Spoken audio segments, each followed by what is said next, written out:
నమస్తే. విధుడు స్వాతం లక్ష్యం సమాజహితం. అక్టోబర్ 4, 5 చలో నల్లమల. నల్లమలలో కేంద్ర ప్రభుత్వం, రాష్ట్ర ప్రభుత్వాలు జరుపుతున్నటువంటి యురేనియం తవ్వకాలను ఖచ్చితంగా నిలిపేయాలని మాల మహానాడు జాతీయ అధ్యక్షులు యరమల రాములు గారు పూలే అంబేద్కర్ జాతర ఆధ్వర్యంలో 4, 5 తేదీలో సేవ్ నల్లమల్ల అనేటువంటి కార్యక్రమాన్ని ఇవ్వడం జరిగింది. ప్రధానంగా యురేనియం తవ్వకాలు కేంద్ర ప్రభుత్వం తీసుకున్నటువంటి నిర్ణయం ఏదైతే ఉందో దాన్ని బేషరతుగా రద్దు చేసుకోవాలి.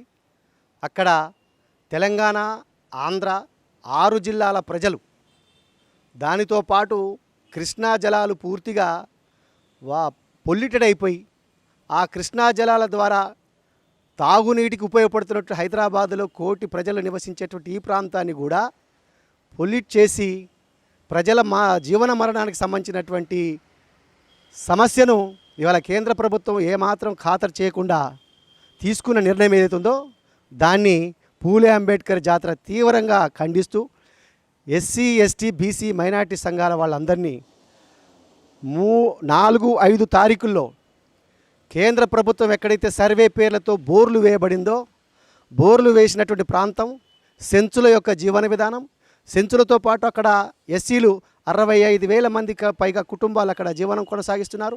వాళ్ళ యొక్క మాన ప్రాణాలను కాపాడుకునేటువంటి లక్ష్యంతోనే జ్యోతిరావు పూలే అంబేద్కర్ జాతర కలిసి ఈ రోజున మేము ప్రోగ్రాం ఇవ్వడం జరిగింది.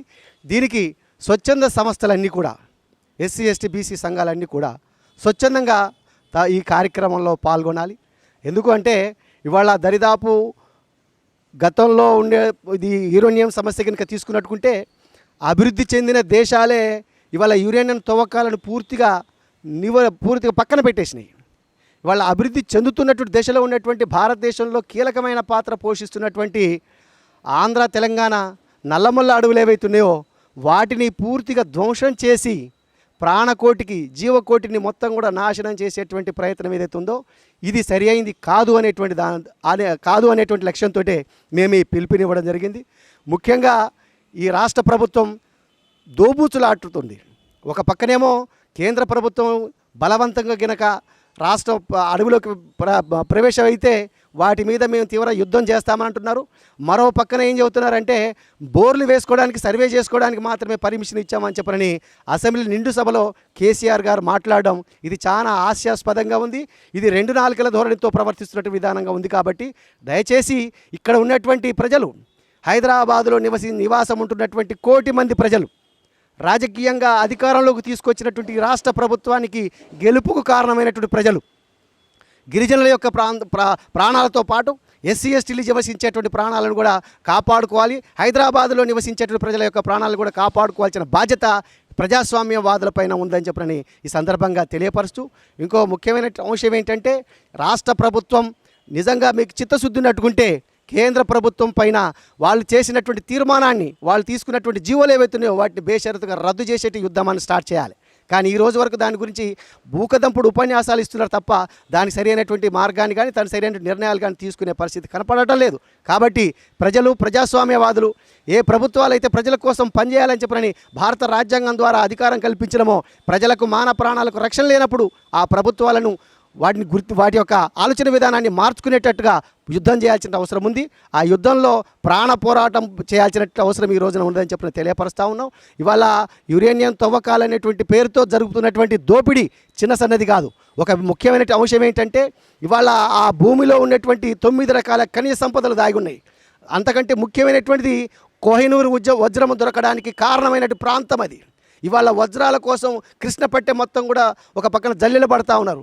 మరో పక్కన భూమిలో ఉన్నటువంటి రకరకాల రంగురాలతో పాటు మరి ఖనిజ సంపదను కూడా బయటికి తీసుకొని మరి దోచుకుపోయేటువంటి ప్రయత్నం, మరి ప్రపంచ బ్యాంకు షరతులకు తలవొగ్గి గ్లోబలైజేషన్, ప్రైవేటైజేషన్లో యురేనియం తవ్వకాలకు సంబంధించినటువంటి దాంట్లో ఒక భాగంగానే ఇవాళ ఈ రాష్ట్రాన్ని, దేశ ప్రజల్ని, మా ప్రాణాలను ఎటువంటి రక్షణ లేకుండా చేసేటువంటి రాష్ట్ర ప్రభుత్వ నిర్ణయాలు ఏవైతున్నాయో ఇది సరి అయిన విధానం కాదు. వీటిని అందరూ కూడా గమనించాల్సిన అవసరం ఉంది. ఎందుకంటే అవాస్తవమైన ప్రచారాలకు నమ్మడానికి వీల్లేదు. అవాస్తవం ఏం చెబుతున్నారంటే యురేనియం తవ్వకం వల్ల ప్రజలకు ఏం నష్టం జరగదు, ఇక్కడ శుద్ధి జరగదు, ఇక్కడ అలాంటి నష్టాలు ఏం జరగవని చెప్పని మరో పక్కన ప్రచారం జరుగుతూ ఉన్నారు. యురేనియం తవ్వకాలు చేసినటువంటి ఉన్నటువంటి రాష్ట్రాలు దేశాల్లో ఎంత నష్టం జరిగిందో ఇవాళ మనం చూసుకోవాల్సిన అవసరం ఉంది. నాగాసాకి హిరోషిమా మీద జరిగినటువంటి యురేనియం దాడులు ఏవైతున్నాయో వాటితో ఈ రోజు వరకు కూడా అక్కడ జీవకోటి బ్రతికే పరిస్థితి లేదు. ఇవాళ అదే స్థితి కనుక ఈ దేశ ప్రజలు కనుక వచ్చినట్టుకుంటే ఈ ప్రజల యొక్క మనుగడ అనేటువంటిది ఉండదు, ముందు తరాల వాళ్ళు జీవించేటువంటి పరిస్థితి ఉండదు. ఒకవేళ ఈ రోజున కనుక మనం నిర్లక్ష్యంగా వ్యవహరిస్తే స్త్రీలు రేపటి రోజున గర్భసంచిని కోల్పోయేటువంటి ప్రమాదం ఉంది. పిల్లలు పుట్టిన వాళ్ళు అర్ధాంతరంగా చనిపోయేటువంటి పరిస్థితి ఉన్నది. అంగవికలాంగులుగా పుట్టేటువంటి ప్రమాదాలు ఉన్నాయి. ఇటువంటివన్నిటిని కూడా ముందు జనరేషన్కు ముందు జాగ్రత్త తరుణంలో మనం అందరం కూడా భాగస్వాములమై ఈ రాష్ట్రం చేస్తున్నటువంటి దేశం చేస్తున్నటువంటి కుట్రను ఛేదించడం కోసం ఎస్సీ ఎస్టీ బీసీ మైనార్టీ సంఘాలందరూ కూడా రేపు జరగబోయేటువంటి పూలే అంబేద్కర్ జాతర తీసుకున్న కార్యక్రమంలో 4-5 తారీఖుల్లో జరిగేటువంటి కార్యక్రమాలు అందరూ కూడా పాల్గొని విజయవంతం చేయవలసిందిగా ఈ సంఘం తరఫున నేను విజ్ఞప్తి చేస్తా ఉన్నాను.